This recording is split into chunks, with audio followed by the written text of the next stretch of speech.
Queridos irmãos, boa noite a todos. É com muita alegria que nós estamos aqui para mais um estudo, para mais uma reflexão. E hoje nós trazemos esse tema, vigiai e orai. Tema muito importante para os tempos atuais, para esse momento em que nós estamos vivendo. No livro Almas em Desfile, psicografia de Chico Xavier e Valdo Vieira, e escrito pelo espírito Hilário Silva, tem um conto muito interessante. Ele se intitula 15 Minutos. E consta que Aristeu Leite era um antigo lidador da doutrina espírita e era assíduo cliente das reuniões mediúnicas, dono de belas palestras. Ele edificava maravilhosamente os ouvintes. Ele também fazia e mantinha com veemência regularmente o evangelho no lar. Fazia também, participava de outros trabalhos e sempre aos finais de semana ele visitava várias instituições de caridade, asilos, orfanatos e muitos outros. E naquele dia ele chegara em casa assim, exultante, se sentiu de bem consigo mesmo, porque ele tivera um dia bastante produtivo. E chegando em casa, ele entrou, serviu-se de uma pequena porção de leite e logo após dirigiu-se ao quarto de dormir, onde estava sua esposa e as filhinhas já repousando. Preparou-se para o sono. Mas de repente ele sentiu assim uma necessidade de meditação. E aí ele volta à sala adjacente, abriu um pequeno volume e releu o seguinte trecho: o cristão é testado a cada instante em sua fé,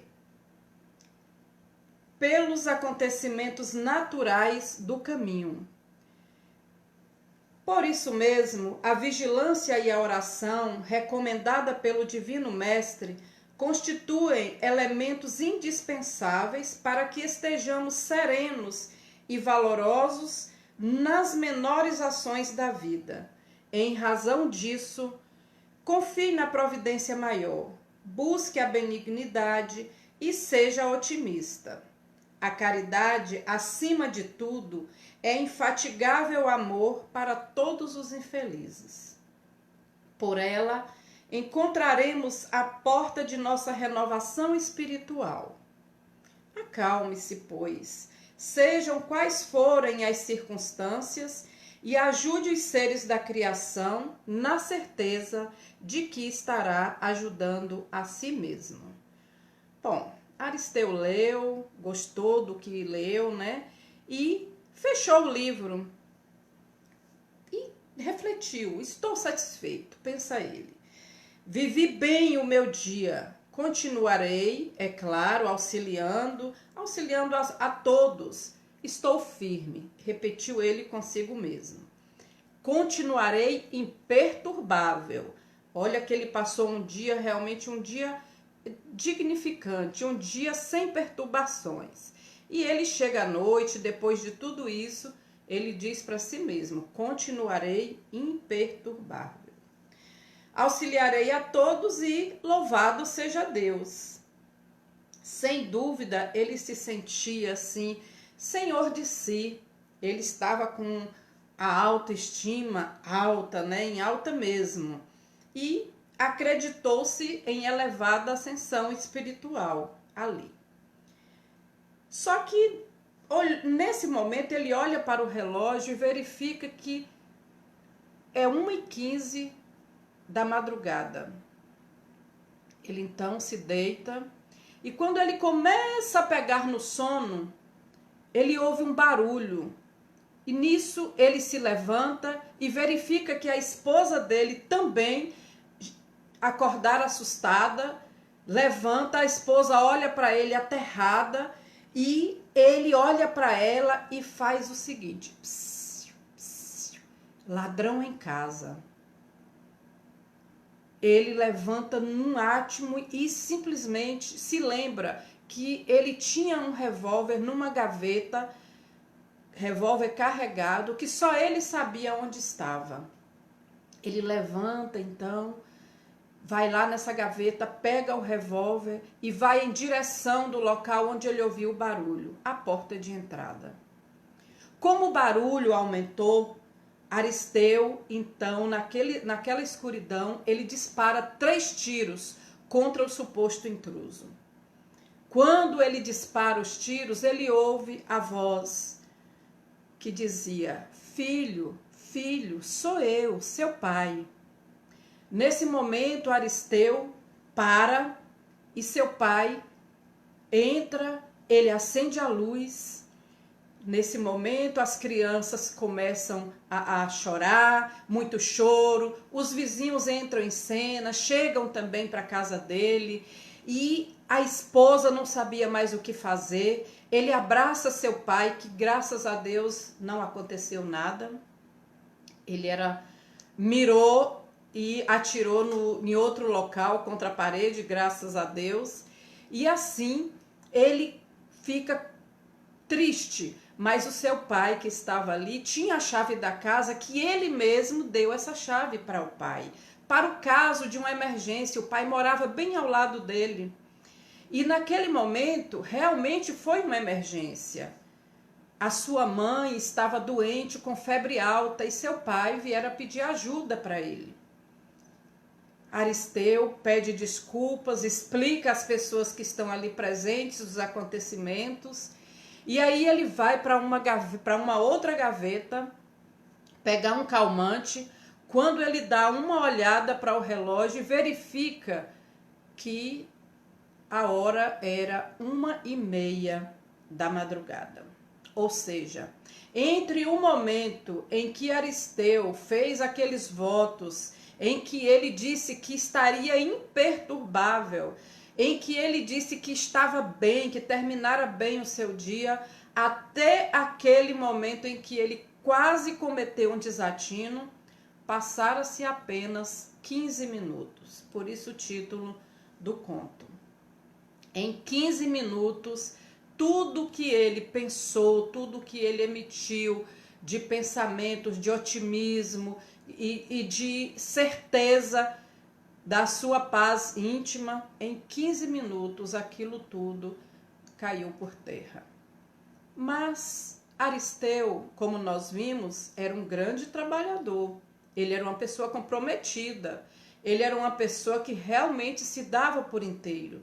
A família, as pessoas. E naquele dia ele fez várias coisas que o mestre recomenda. Ele orou, ele leu uma mensagem edificante, ele trabalhou em prol dos necessitados, em prol das pessoas. Só que Aristeu esqueceu-se de um dos ensinamentos do Cristo, que é um ensinamento fundamental para a nossa paz interior. Ele esqueceu de vigiar. Ele esqueceu naquele momento da vigilância. Ele lembrou da oração, mas ele esqueceu daquele que deve vir primeiro, antes da oração, que é a vigilância. Aristeu, então, fica como um exemplo para nós, que nós precisamos orar, nós precisamos vigiar a nossa vida. Porque o que significa vigiar?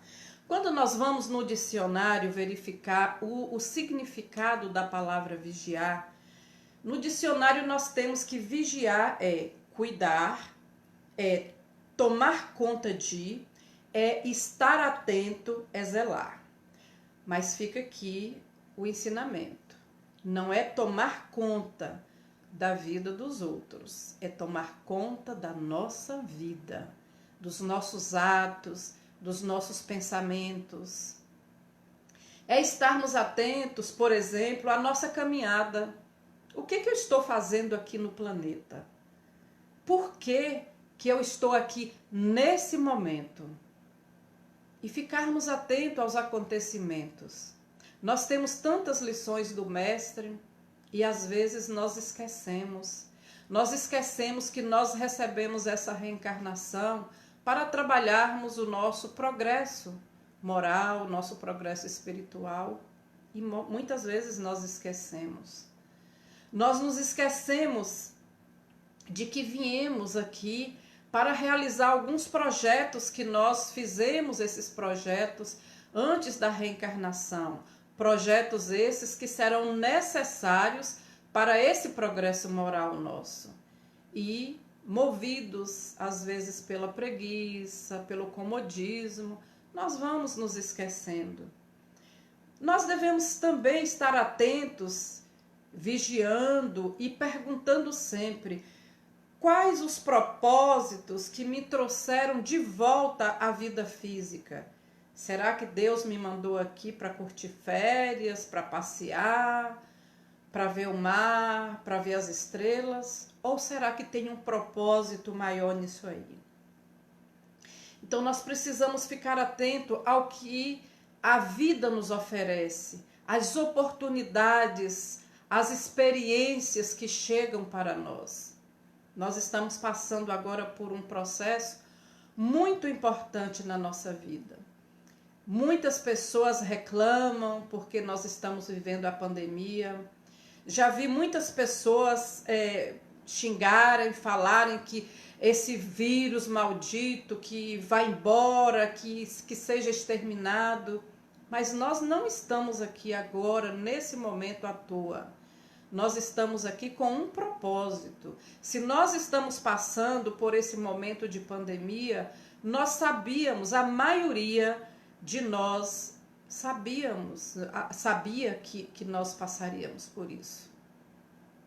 Então, muitas vezes, nós nos indignamos com Deus, nos indignamos com a vida, mas isso fica longe das nossas vistas espirituais, porque nós só queremos ver com a vista material.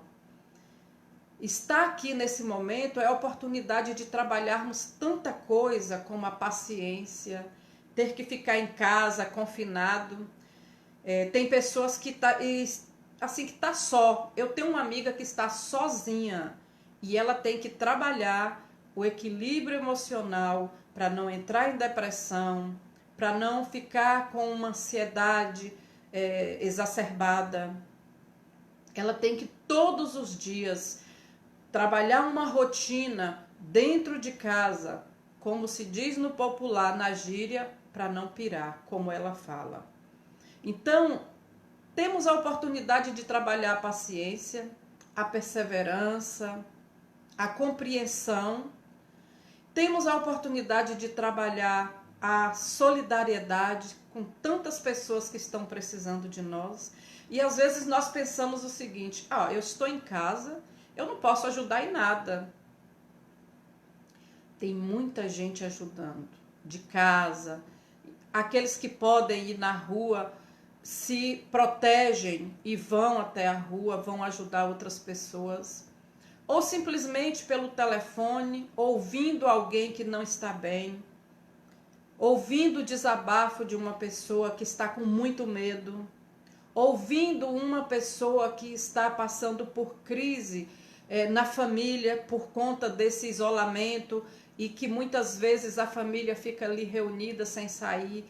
Às vezes tem filhos difíceis, marido difícil, mulher difícil, e aí esse estar junto 24 horas por dia gera conflitos e as pessoas às vezes precisam apenas de alguém para conversar. Temos também tantas pessoas precisando da ajuda de cesta básica. Eu não posso dar uma cesta? 1 quilo, meio quilo, o tanto que for. Ou seja, nós temos muito que ajudar. Descobrimos tantas formas de comunicação, como essa, por exemplo, que nós estamos fazendo agora. As lives. Nós temos os aplicativos em que nós fazemos reuniões, onde nós nos vemos a todos, onde nós podemos conversar em tempo real. Nós temos tantas maneiras. E uma das coisas assim interessantes que nós estamos vendo agora são as casas espíritas voltando às suas atividades no modo virtual, o atendimento fraterno, o estudo das mediúnicas, as reuniões doutrinárias. Não podemos dar o passe presencial, mas podemos fazer irradiação de energias pelas pessoas que estão em estado de necessidade. Então, se nós cuidarmos melhor, ficarmos mais atentos às oportunidades, nós vamos verificar que temos muito para fazer e que nós podemos fazer muito. Mas não é fazer de qualquer forma, é fazer pensando naquilo que nós estamos fazendo, buscando a lógica, buscando através de reflexões dos ensinamentos de Jesus, através dos ensinamentos da doutrina espírita, nós entendermos todo esse processo, nós entendermos por que estamos aqui agora, no meio da pandemia.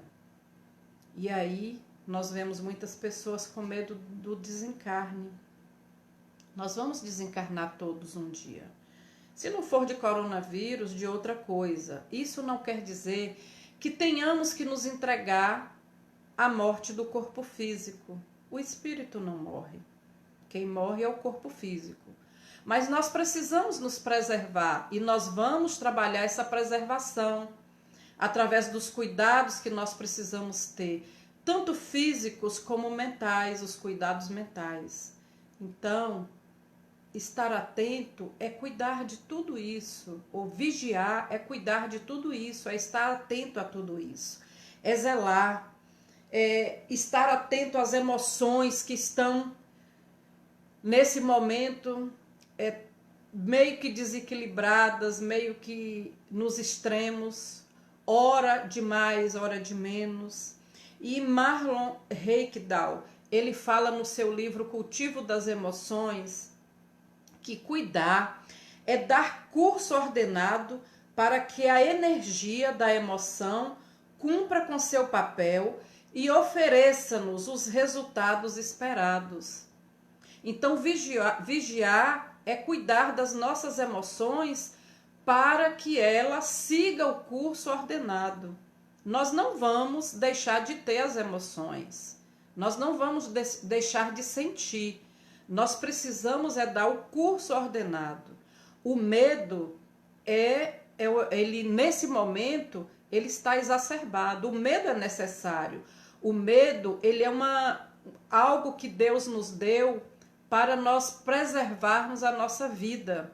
Ele é necessário.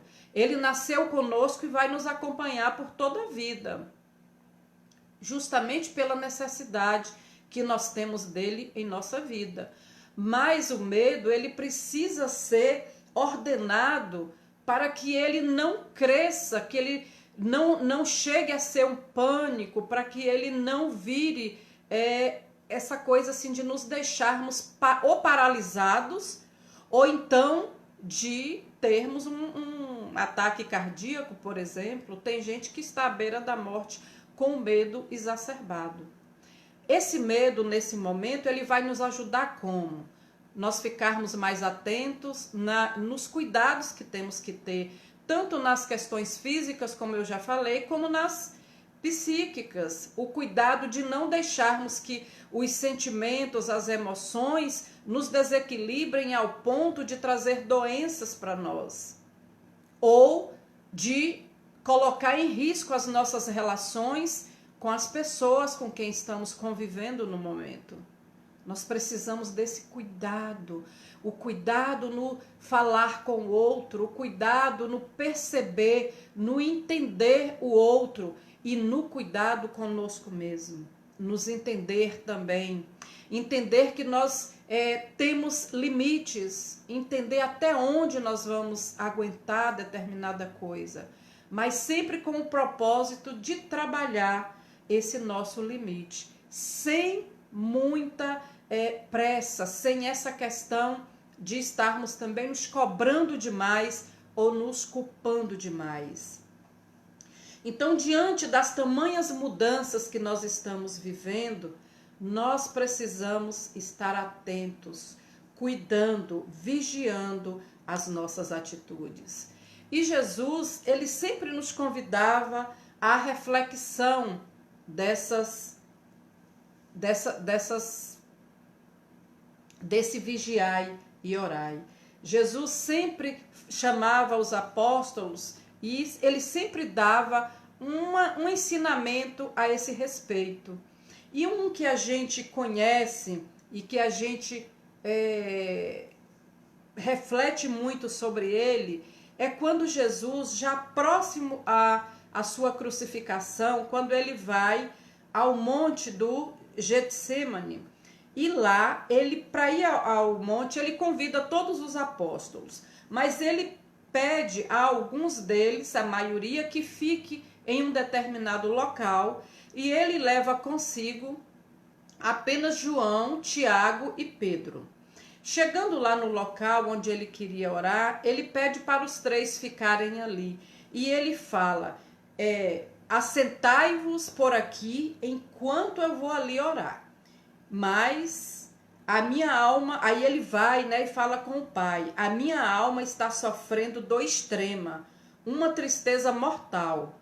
Permanecei aqui e vigiai junto a mim. E aí Jesus se afasta um pouco, vai orar, faz seus pedidos ao Pai Celestial. E quando ele retorna, os três estão dormindo. E aí ele pergunta, e então, não pudestes vigiar comigo durante 1 hora só? Só 1 hora que ele queria. E aí ele diz, vigiai e orai para não cairdes em tentação. E Jesus deixa-os novamente e vai orar de novo. Na volta, ele percebe que os três tornaram a dormir. Jesus conversa com eles de novo e torna buscar o monte. E ali naquele local, ele ora de novo ao Pai, sabendo que no dia seguinte, ele enfrentaria as dores maiores. A incompreensão do homem. Mas quando a gente fala em vigilância, nesses ensinamentos de Jesus, nós vamos entender que Jesus queria falar muito mais do que ficar acordado. Porque veja que naquele momento Jesus já sabia dos acontecimentos do dia seguinte. Com a sua capacidade de percepção, com a vista dupla, com o sentimento, ele já sabia o que esperaria por ele conhecia a humanidade. E aí então Jesus, quando ele fala isso, o que ele queria mesmo era preparar aquelas pessoas para as emoções do dia seguinte, porque não seriam fáceis para si, para a experiência que todos passariam. E ali, como nós vemos nos evangelhos, o próprio Pedro, por 2 vezes ele sucumbiu. Ele disse ao mestre que com ele estaria seguro, que não teria problema, e Jesus diz para ele que ele o negaria por 3 vezes. E ele disse que não, que jamais. Ele até morreria pelo mestre. E realmente, no dia seguinte, quando é perguntado para ele ali no pátio, daquele local onde Jesus estava sendo interrogado, ele negou, ele disse que não conhecia o mestre, que não fazia parte daquele grupo. E isso foi perguntado a ele 3 vezes e 3 vezes ele negou. Depois que ele ouve como tem lá o galo cantar, na verdade foi o despertamento dele para aquilo que ele fez. Porque o medo, o pavor que ele estava naquele momento também, de levarem ele junto com Jesus, quem sabe, ele vai e nega o mestre. No momento em que os soldados chegam para pegar Jesus, Pedro também, ele perde o equilíbrio da emoção, pega sua espada, tira sua espada e arranca a orelha de um deles. Jesus chama a atenção dele nesse momento, porque Jesus sabia que seria difícil, mas que é possível. Diante de qualquer situação, é possível nós mantermos o equilíbrio para não chegarmos a um ponto desse, ao desatino, como aconteceu com Aristeu. Na epístola de Tiago, aliás, é a única epístola de Tiago, ele diz que provas e tentações, ele diz o seguinte: meus irmãos, considerem motivo de grande alegria o fato de passarem por diversas provações, pois vocês sabem que a prova da sua fé produz perseverança. E a perseverança deve ter ação completa, a fim de que vocês sejam maduros e íntegros, sem que falte a vocês coisa alguma. Quando alguém for tentado, jamais deverá dizer: estou sendo tentado por Deus, pois Deus não pode ser tentado pelo mal e a ninguém tenta.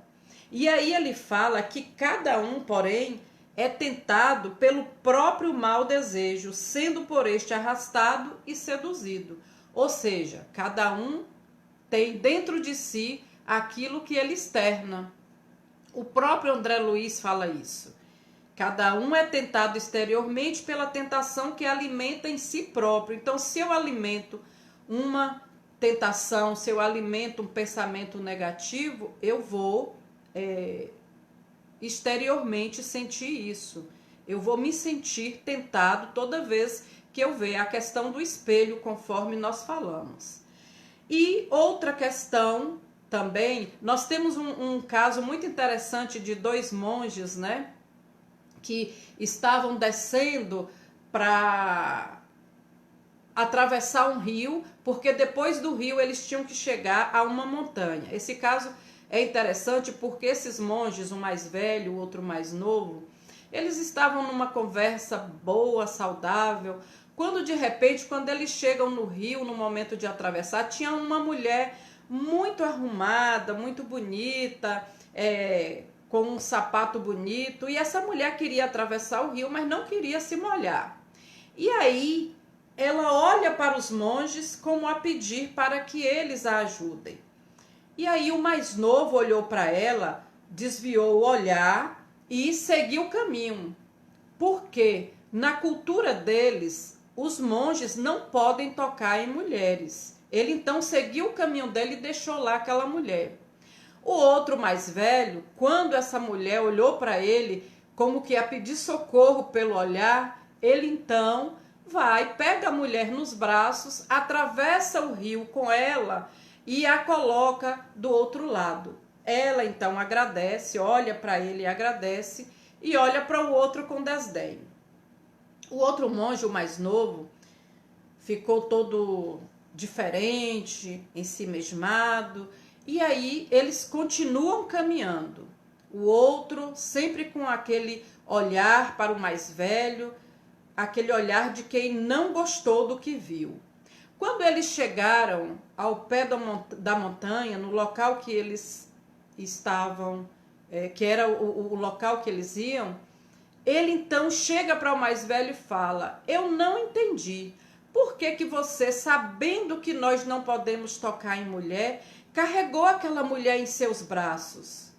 Aí o mais velho disse: é porque eu achei mais importante ajudar uma pessoa que estava precisando de ajuda. Eu achei que esse fato era mais importante do que não tocá-la. Agora, eu a toquei, eu a peguei nos meus braços e a deixei do outro lado do rio há 3 horas. E você vem com ela até agora. Ou seja, 3 horas você carregando aquela mulher com você. Fica aí a grande lição desse monge, porque às vezes nós carregamos os problemas, as coisas, fazemos, como se diz, um cavalo de batalha com uma coisa que para outras pessoas não tem problema nenhum. Aquele monge mais velho com certeza já se sentia equilibrado na questão da energia sexual. Não era tocar naquela mulher que ia fazê-lo entrar em desatino, que ele ficaria desequilibrado com pensamentos sexuais, com pensamentos de sedução. Já o mais novo, com certeza, não tinha trabalhado ainda esses sentimentos. E ele levava ao pé da letra, então, aquele ensinamento de que nunca podia tocar numa mulher. Mas assim, conforme André Luiz fala, nós precisamos vigiar esse nosso interior. Porque o que está lá dentro de nós? O que está lá dentro que a gente vê nas pessoas? Por que nós vemos tanta coisa no nosso vizinho, na nossa vizinha, nos nossos amigos, e nós não vemos em nós? Muitas vezes é o espelho que está do outro lado e que nós estamos vendo os nossos defeitos naquele outro e não gostamos do que estamos vendo, e por isso ficamos tão chateados às vezes. E por isso nós apontamos o dedo para o outro. Por isso a vigilância é importante. E a oração também é fundamental. Porque orar, que é conversar com Deus, orar é pedir, é suplicar muitas vezes a ajuda para nós, para outras pessoas. Mas orar também é louvar, é bendizer, é enaltecer. E como diz Amélia Rodrigues, em sua fala bem poética que ela costuma escrever, ela diz que louvar é expressão de carinho e reconhecimento que deve fluir do ser, de modo a produzir uma sintonia. Então, essa louvação é uma sintonia, produzir uma sintonia com as forças superiores, com Deus, com nosso Pai maior. E no saber pedir, que é considerado como uma arte, porque nós temos que ter o cuidado para que essa solicitação ela não constitua uma imposição apaixonada ou um capricho. Quantas e quantas vezes nós pedimos do nosso jeito, eu quero isso, eu quero aquilo, e exigimos mesmo, eu mereço. Quantas e quantas vezes? Será que merecemos mesmo? E às vezes nós pedimos algo que não, com certeza não irá nos ajudar em nada no nosso progresso. E Deus não vai dar a seu filho uma pedra se ele pede um pão. Se nós pedimos pedra, Deus com certeza vai negar a nos dar a pedra. Por isso, muitas vezes, nós pedimos pedra e achamos que estamos pedindo pão. Temos que ter cuidado. E é na vigilância que nós vamos detectando, que nós vamos nos conhecendo. Porque vigiar é o processo de autoconhecimento que nós devemos praticar diariamente. E no Evangelho segundo o Espiritismo, Allan Kardec fala que pela prece o homem atrai o concurso dos bons espíritos, que o vem sustentar nas suas boas resoluções e inspirar-lhe bons pensamentos. Pela prece, os espíritos não vão realizar o que nós temos que fazer. O projeto é nosso, a reencarnação é nossa, nós temos que fazer, nós temos que realizar aquilo que nós planejamos. Outra pessoa não pode fazer por nós. Mas os espíritos, eles nos ajudam, nos fortalecendo, nos animando, nos ajudando na nossa motivação. Quando nós elevamos o nosso pensamento a Deus, essa oração, ela nos fortalece. E fortalecidos, uma vez reequilibrados, nós melhoramos na recepção, através da intuição. Nós ficamos mais... a nossa imunidade melhora, gente. Nesse momento agora de pandemia se fala tanto em imunidade. Quando nós oramos e ficamos atentos ao reequilíbrio, nós melhoramos a nossa imunidade. Então, melhorar a imunidade é, acima de qualquer coisa, a gente está atento à nossa vigilância e à oração para nos fortalecer. E também, através da oração, nós conseguimos os meios para administrar as dificuldades. Às vezes, quando nós estamos assim, agoniados, desatentos, às vezes a solução do problema está na nossa frente e nós não vemos, nós não encontramos. E com a oração, nós vamos perceber isso, nós vamos ficar mais calmos e nós vamos perceber isso. Através da oração também nós melhoramos a nossa coragem, nós ficamos mais corajosos, a paciência e a resignação se tornam mais fortes. E aí nós vamos cuidando para que cada ato nosso, começando pelo pensamento, depois sentimento e depois atitudes, nós vamos cuidando para que cada um deles vá ficando no seu devido lugar, tendo um curso ordenado. Então, só lembrando algumas falas daquela mensagem que Aristeu Leite leu, a primeira diz o seguinte: o cristão é testado a cada instante em sua fé pelos acontecimentos naturais do caminho.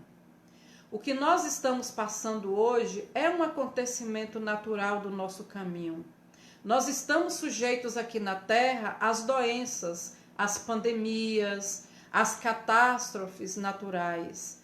Então, a doença, a dor, ainda faz parte desse processo nosso aqui, porque nós estamos num nível de evolução em que sofrer ainda faz parte de nós. Na realidade, a dor faz parte de nós, porque dor e sofrimento é diferente. Às vezes a gente fala muito em sofrimento, mas a dor ela faz parte do nosso processo, tanto a dor física como às vezes a dor moral mesmo.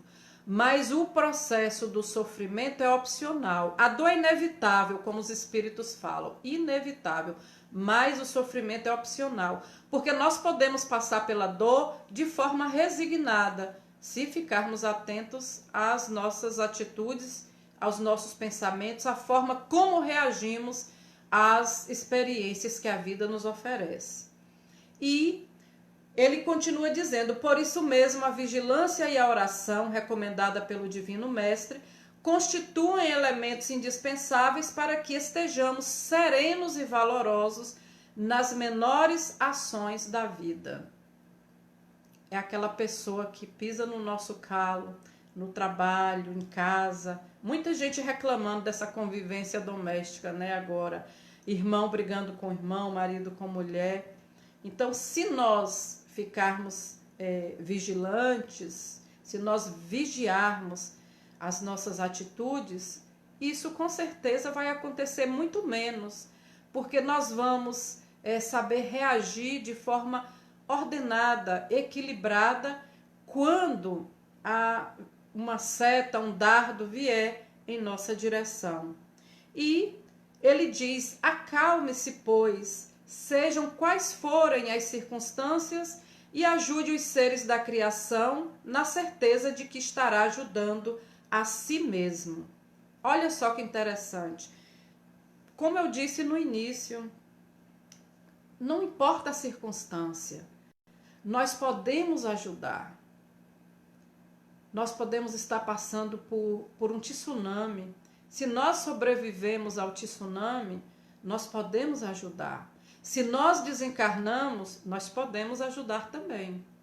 Ou seja, em qualquer circunstância, nós podemos ser também peças fundamentais para que o Pai Celestial, se utilizando de nós, dessa nossa vontade, desse nosso desprendimento, nós ajudarmos nesse processo de reequilíbrio, de retomada do equilíbrio, da convivência, e fazermos um mundo melhor, porque o que nós passamos não é para voltar ao que era, é para nós melhorarmos partindo do que era.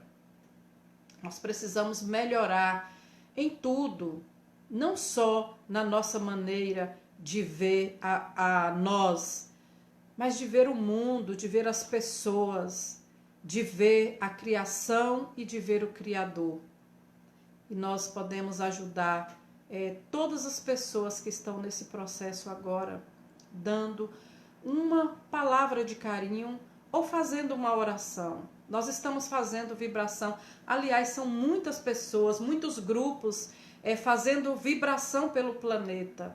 Nós podemos nos unir a esses grupos, nós podemos fazer oração, nós podemos nos conectar com esses grupos e orar mais para que se restabeleça a paz em nosso planeta. E assim nós vamos deixar vocês com uma reflexão que é de Chico Xavier. É uma frase de Chico Xavier. Ele diz que ambiente limpo não é aquele que mais se limpa, mas o que menos se suja. Portanto, a nossa mente é um ambiente que deve, para ele se conservar limpo, nós precisamos vigiar para não sujarmos a nossa mente com pensamentos em desalinho, com pensamentos negativos, com desejos negativos para o nosso próximo, para o nosso irmão, para não sujarmos esse ambiente psíquico, alimentando a raiva, alimentando o ódio, alimentando a ganância. Nós vamos sentir essas emoções, porque elas fazem parte de nós, mas nós, com um cuidado, nós vamos ordenando isso para não ficar alimentando essa energia, para que ela se torne desgovernada, e uma vez desgovernada, ela venha a nos fazer muito mal. Então vamos cuidar para que esse ambiente psíquico seja como uma água cristalina, transparente, aquela água calma, aquela água onde a gente olha e tem aquele prazer em sentir, em tocar, em beber, porque sabe que ela vai saciar a nossa sede. Vamos nos lembrar de Jesus, dos seus ensinamentos. Vamos nos lembrar do Mestre, quando ele fala que nos deixa a sua paz, que a paz dele ele nos dá. Quando ele fala que é o caminho, a verdade e a vida. Vamos seguir por ele, vamos caminhar com ele. E assim, irmãos, nós deixamos a frase: vigiai e orai, para não cairdes em tentação. Vamos vigiar para que Jesus nos ilumine, para que saiamos dessa reencarnação bem melhores do que aqui chegamos, para que ao retornar à pátria espiritual, nós possamos apresentar um coração limpo, uma mente tranquila, uma mente serena, para que nós possamos nos apresentar diante dos irmãos que nos deram a oportunidade da reencarnação, que avalizaram essa reencarnação, que se comprometeram de estar conosco, para que nós possamos voltar e dizer a eles: eu cumpri com o objetivo que foi proposto para essa reencarnação. Muita paz, muita luz, e que Jesus ilumine a vocês, a mim, a nós todos, a nossa casa, as nossas casas e os nossos familiares. Muita luz e muita paz. Que Jesus nos abençoe sempre.